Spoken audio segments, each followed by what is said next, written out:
కొనసాగుతా ఉంది. అప్డేట్స్ మా Delhi bureau chief Krishna తెలుసుకుందాం. కృష్ణ, సరిహద్దు రాష్ట్రాల సీఎంలు, సీఎస్లు, ఇటు డీజీపీలతో సమావేశం కొనసాగుతా ఉంది కదా, ఏ నిర్ణయాలు తీసుకునే అవకాశం ఉంటుంది? అలాగే ఆపరేషన్ సింధూర్ తర్వాత జరిగిన పరిణామాలు, జరగబోయే అంశాలకు సంబంధించి ఏంటి వివరాలు?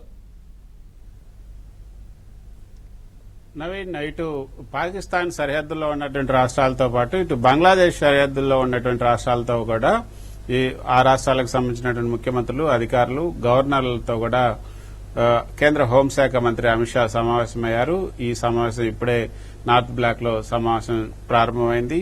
ప్రధాన కార్యాలయం ఏదైతే కేంద్ర హోంశాఖ ప్రధాన కార్యాలయం నార్త్ బ్లాక్ లో ఈ సమావేశం జరుగుతుంది. ఈ సమావేశంలో కేంద్ర హోంశాఖకు సంబంధించినటువంటి కీలకమైనటువంటి అధికారులతో పాటు ఉన్నతాధికారులతో పాటు మరికొంతమంది మరికొంత ఇంటెలిజెన్స్ కు సంబంధించినటువంటి అధికారులు ఎవరైతే ఉన్నారో కేంద్ర భద్రతా వ్యవహారాలకు సంబంధించినటువంటి అధికారులు కూడా ఈ సమావేశంలో పాల్గొన్నారు.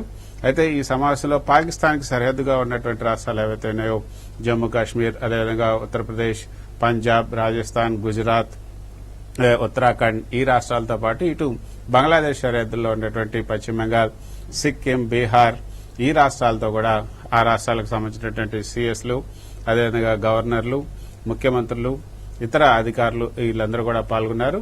అందరూ కూడా కొంతమంది ప్రత్యక్షంగా పాల్గొన్నారు, మరి కొంతమంది వర్చువల్ గా ఆన్లైన్ లో వీడియో కాన్ఫరెన్స్ లో పాల్గొన్నారు. ఈ కాన్ఫరెన్స్ చాలా ముఖ్యమైనటువంటి కాన్ఫరెన్స్, అతి ప్రధానమైనటువంటి కాన్ఫరెన్స్ అనే చెప్పుకోవచ్చు. ఎందుకంటే ఆపరేషన్ సింధూర్ తర్వాత పాకిస్తాన్ తెగబడే అవకాశం ఉంది. పాకిస్తాన్ తన స్లీపర్ సెల్స్ ను కూడా యాక్టివేట్ చేసే అవకాశం ఉంది. ఉగ్రవాద శక్తులు ఏ విధంగా మళ్లీ తెగబడే అవకాశం ఉంటుందన్న ఒక ఇంటెల్ వచ్చింది. కాబట్టి ఆ మేరకు ఆ ఇన్ఫర్మేషన్ మేరకే ఇప్పుడు మళ్లీ యాక్ట్ చేయాల్సిన అవసరం ఉంది. ఏమాత్రం కూడా అప్రమత్తంగా ఉండొద్దు. ఈ ఆపరేషన్ ఇప్పుడే ప్రారంభమైంది. ఈ ఆపరేషన్ ఇంకా కొనసాగుతుంది. ఈ ఆపరేషన్ పూర్తయ్యేంత వరకు కూడా, ఆపరేషన్ సింధూర్ పూర్తయింది అని కేంద్ర ప్రభుత్వం చెప్పేంత వరకు కూడా ఈ రాష్ట్రాలన్నీ కూడా అప్రమత్తంగా ఉండాలి అన్నది కేంద్ర ప్రభుత్వం ఈ రాష్ట్రాలకి ఒక విజ్ఞప్తి చేయబోతుంది. వాళ్లకు ఒక అలర్ట్ కూడా ఇవ్వబోతుంది. సో కాబట్టి మీరు ఆషామాషిగా ఉండొద్దు. ఇప్పుడు కొంత అలర్ట్ గా ఉండాలి. ఏ క్షణం ఏం జరుగుతుంది, అక్కడ ఉన్నటువంటి మీ దగ్గర ఉన్నటువంటి భద్రతా బలగాలు, అదేవిధంగా మిగతా ఏజెన్సీలు ఏవైతున్నాయో వాటన్నిటిని కూడా అలర్ట్ చేయండి. రాబోయే 1-2 వారాలు మాత్రం చాలా అలర్ట్ గా ఉండాల్సిన అవసరం ఉంది అన్నది అక్కడ రాష్ట్రాలకు చెప్పాలనుకుంటున్నట్టు మాట. ప్రజల రక్షణ, భద్రత, అదేవిధంగా ఇతర ఉగ్రవాదులకు సంబంధించినటువంటి కదలికలు, వీటన్నిటిపైన ఎటువంటి ప్రోటోకాల్స్ పాటించాలి, కేంద్ర రాష్ట్ర ప్రభుత్వాలకు సంబంధించినటువంటి ఏజెన్సీల మధ్య ఎటువంటి కోఆర్డినేషన్ ఉండాలి అన్నదే ఇప్పుడు కేంద్ర హోంశాఖ మంత్రి అమిత్ షా ఆ యొక్క సమావేశంలో అందరికీ వివరిస్తున్నారు. ముఖ్యంగా జమ్మూ కాశ్మీర్, పంజాబ్, రాజస్థాన్, గుజరాత్, అదేవిధంగా హిమాచల్ ప్రదేశ్, ఉత్తరాఖండ్ ఈ రాష్ట్రాలకైతే వాళ్ళు చాలా అలర్ట్ గా ఉండాల్సిన అవసరం ఉంది. ముందుగా అటాక్ అయ్యేది ఆ రాష్ట్రాలే కాబట్టి ఆ రాష్ట్రాలకు ఇప్పటికే ప్రోటోకాల్ అంతా కూడా ఒక జారీ చేశారు. వాళ్ళకి ఎస్ఓపి కూడా ఇచ్చారు. స్టాండర్డ్ ఆఫ్ ప్రొసీజర్స్ ఏవైతున్నాయో వాటిని అన్నింటినీ కూడా ఎస్ఓపిని విడుదల చేశారు. ఈ రోజు మాక్ డ్రిల్ కూడా అక్కడ చాలా సీరియస్ గా తీసుకోవాలని కూడా చెప్పారు. సో ఈ ఆపరేషన్ ఇప్పుడే స్టార్ట్ అయింది కాబట్టి అంతం అయ్యేంత వరకు మీరు అలర్ట్ గా ఉండాలి.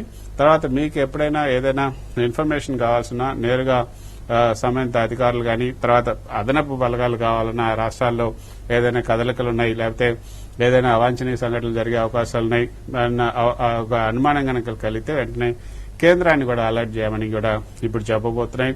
రాజకీయాలన్నింటినీ కూడా పక్కన పెట్టాలి అనే ఒక సందేశాన్ని కూడా ఈ సమావేశంలో ఇవ్వబోతున్నాయి. సో అందుకే ఇటు జాతీయ పార్టీలతో అటు అన్ని పార్టీలతో కలిసి రేపు అఖిలపక్ష సమావేశాన్ని కూడా ఢిల్లీలో ఏర్పాటు చేశారు. కేంద్ర రక్షణ శాఖ మంత్రి రాజ్నాథ్ సింగ్ నేతృత్వంలో ఈ యొక్క సమావేశం జరుగుతుంది. ఈ సమావేశంలో అమిత్ షా పాల్గొంటారు. వీలైతే ప్రధాని మోదీ కూడా ఈ సమావేశంలో పాల్గొనే అవకాశం ఉంది అని ఒక సమాచారం అయితే అందుతుంది. ఎందుకంటే మొదటిసారి ఈ యొక్క పహల్గాం ఘటన జరిగిన తర్వాత జరిగినటువంటి ఈ అఖిలపక్ష సమావేశంలో మోదీ పాల్గొనలేదు. దాన్ని అందరూ కూడా ప్రశ్నించారు. ప్రధాని మోదీ ఈ అఖిలపక్ష సమావేశంలో పాల్గొని అఖిలపక్ష సమావేశానికి చెప్తే బాగుండేది కదా అని కూడా అందరూ భావించారు. సో ఇప్పుడు ఏమైనా ఈ అఖిలపక్ష సమావేశానికి మోదీ వచ్చి స్వయంగా అందరికీ ఏమైనా వివరిస్తారని చూడాలి. అంటే అందరి మద్దతు కూడగట్టుకోవాలనుకుంటున్నారు. అంతేకాకుండా ఇప్పుడు మోదీ పైన కాంగ్రెస్ పార్టీ సీనియర్ నేత అదేవిధంగా ఏఐసిసి అధ్యక్షులైనటువంటి మల్లికార్జున్ ఖర్గే స్వయంగా ఆరోపణలు చేశారు. అసలు ఈ పహల్గాం దాడికి సంబంధించి ముందుగా 3 రోజుల ముందే ఆయనకు ఇన్ఫర్మేషన్ వచ్చింది. ఈ ఇంటెలిజెన్సీ వర్గాల నుంచి ప్రధాని మోదీకి 3 రోజుల ముందే ఇంటెలిజెన్సీ వర్గాల నుంచి సమాచారం రావడంతో ఆయన తన కాశ్మీర్ పర్యటన వాయిదా వేసుకున్నారు. ఆయన నిలువరించగలగాలనుకుంటే వాటిని నిలువరించేవారే, కానీ కావాలని జరిగిందా అన్న అనుమానాలు అయితే వస్తున్నాయన్న ప్రకటన చాలా పెద్ద ప్రకటనే చేశారు. సో ఆ నేపథ్యంలో ఏమైనా ప్రధాని మోదీ రేపటి అఖిలపక్ష సమావేశానికి ఏమైనా హాజరై చెప్తారని కూడా చూడాలి. సో ఈ రోజు జరిగినటువంటి పరిణామాలన్నింటిని బట్టి చూస్తుంటే భారత్ హై అలర్ట్ లో ఉంది. పాకిస్తాన్ యొక్క చర్యలన్నింటినీ కూడా గమనిస్తూ ఉంది. ఎప్పటికప్పుడు ఆ చర్యలు తీసుకోవాలని కూడా భావిస్తుంది. అంతేకాకుండా నవీన్, అక్కడ సరిహద్దుల్లో కూడా ఇప్పుడు యుద్ద వాతావరణం నెలకొని ఉంది.